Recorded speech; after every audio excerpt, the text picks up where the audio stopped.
Welcome to Scope online classes. Subject Management Accounting.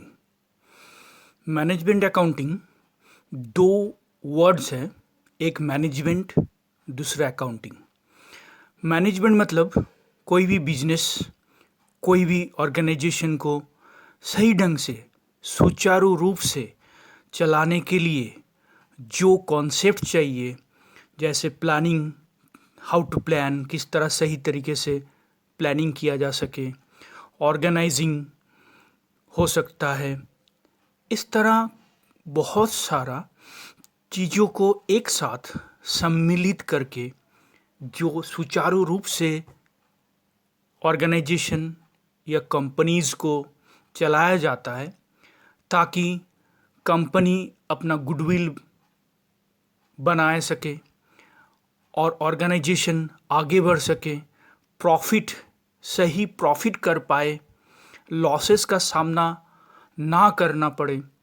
ये management का काम है। तो इसके साथ मैनेजमेंट तो पहले भी हम लोग पढ़ चुके हैं, principles and practice of management, marketing management, ये सब मैनेजमेंट का सब्जेक्ट पढ़ा हुआ पहले सेमिस्टर्स में हम लोग पढ़ चुके हैं। लेकिन मैनेजमेंट के साथ अकाउंटिंग जब जोड़ दिया जाता है, इसका मतलब है मैनेजमेंट का काम सही से करने के लिए कुछ अकाउंटिंग कॉन्सेप्ट और कुछ कैलकुलेशंस, कुछ नॉलेज अकाउंट्स के ऊपर होना जरूरी है। वो कैलकुलेशंस, अकाउंट्स और नॉलेज के ऊपर बेस करके डिसीजन लेना पड़ता है और वही डिसीजन सही होने से कंपनी प्रॉफिट कर पाएगा, आगे बढ़ पाएगा। तो मैनेजमेंट ठीक डिसीजन लेने के लिए अकाउंटिंग या अकाउंटेंसी का सहारा लेता है। वो अकाउंटेंसी को ही मैनेजमेंट अकाउंटिंग कहा जाता है।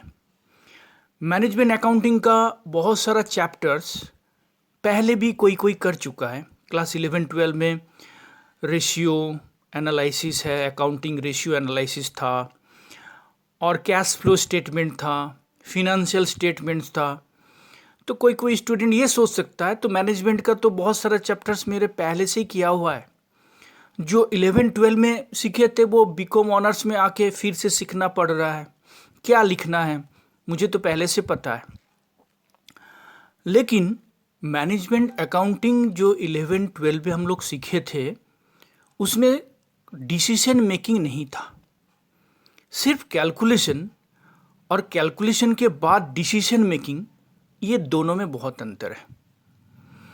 कोई स्टूडेंट्स पहले एग्ज़ाम दे के आता था मैनेजमेंट अकाउंटिंग का, एग्ज़ाम देने के बाद हर क्वेश्चन का आंसर वो लिख के आता था, हर अकाउंट्स, हर सम्स वो बना के आता था, आंसर भी मिल जाता था, फिर भी नंबर, मार्क्स नहीं आता था, अच्छा मार्क्स नहीं आ पाता था। तो वो पूछता था हम तो किए लेकिन अच्छा मार्क्स नहीं आया, क्यों? मेरा तो सारा आंसर सही था, आंसर टैली भी हो गया था, फिर भी मार्क्स क्यों नहीं आया? मार्क्स इसलिए नहीं आया कि वो सिर्फ सम्स बना के आया था, डिसीजन, इंटरप्रिटेशन, कंक्लूजन सही से नहीं लिखा था। और कोई स्टूडेंट क्वेश्चंस पढ़ने के बाद देखता है यहाँ पर इंटरप्रिटेशन और कंक्लूजन लिखने दिया ही नहीं क्वेश्चन में, तो क्यों लिखे? क्वेश्चन में कोई कंक्लूजन लिखने का कोई सवाल आया ही नहीं, सिर्फ सम्स बनाने दिया है, तो कंक्लूजन क्यों लिखे?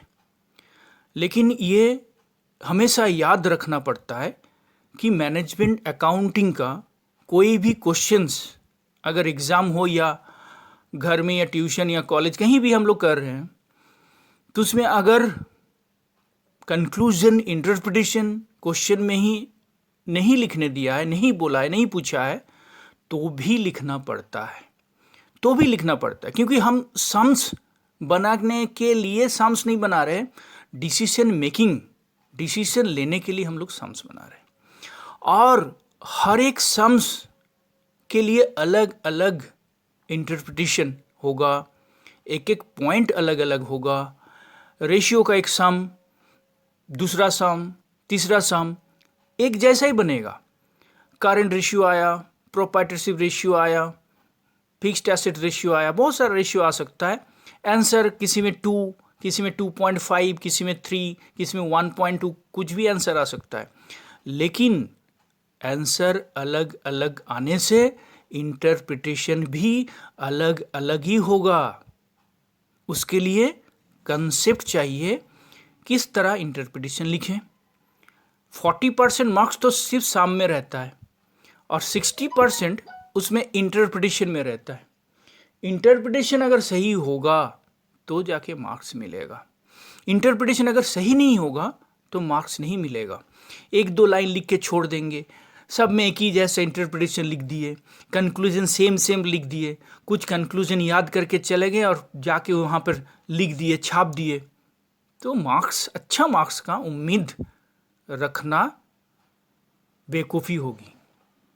इसलिए मैनेजमेंट अकाउंटिंग का जो भी टॉपिक हो, जो भी चैप्टर्स हो, जो भी सम्स बनाने देता है, अगर सम्स में इंटरप्रिटेशन देता है तो भी लिखना होगा, अगर इंटरप्रिटेशन नहीं भी पूछता है तो भी इंटरप्रिटेशन लिखना ही होगा और सही लिखना होगा, उसके साथ मैच होगा, वैसे ही इंटरप्रिटेशन लिखना है। अपने मन से कोई भी चीज़ लिख देने से पूरा मार्क्स नहीं मिलेगा, सारा क्वेश्चंस कॉमन होते हुए भी अच्छा मार्क्स नहीं आएगा। इसलिए मैनेजमेंट अकाउंटिंग एक मैनेजमेंट से डायरेक्टली रिलेटेड सब्जेक्ट है। मैनेजमेंट का हर पहलू इसके साथ जुड़ा हुआ है।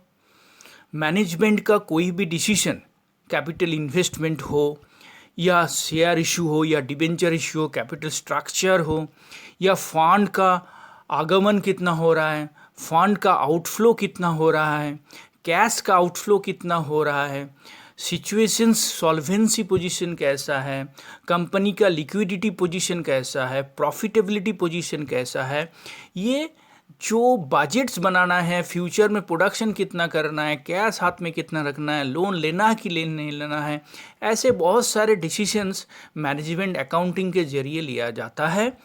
तो ये सही होने के साथ साथ वो मैनेजमेंट को बहुत हेल्प करता है। अगर ये सही इंटरप्रिटेशन और सही कंसेप्ट नहीं होगा तो ये मैनेजमेंट को हेल्प नहीं कर पाएगा। इसलिए स्टूडेंट्स को ध्यान में रखना होगा कि सम्स बनाने के साथ साथ इसका सही इंटरप्रिटेशन जो बुक में भी नहीं मिलेगा, हर बुक में इसमें नहीं मिलेगा, एक जैसा इंटरप्रिटेशन छोड़ देता है, लेकिन हर सम का अलग अलग इंटरप्रिटेशन होगा। बुक कॉन्सेप्ट से ही लिखा जा सकता है, इसलिए कॉन्सेप्ट क्लियर करो। मुझे रेशियो आता है, मुझे कैश फ्लो आता है, इसका मतलब है मुझे 100% नहीं आता है, मुझे 40% आता है और 60% बीकॉम ऑनर्स में सीखना है, कॉन्सेप्ट क्लियर करना है, तब जाके मुझे 7 या 8 के ऊपर कम से कम मार्क्स मिलेगा। नहीं तो 5-6 में ही अटक के रख जाओगे और अच्छा मार्क्स नहीं आ पाएगा। ठीक है, आज के लिए इतना ही। थैंक्स।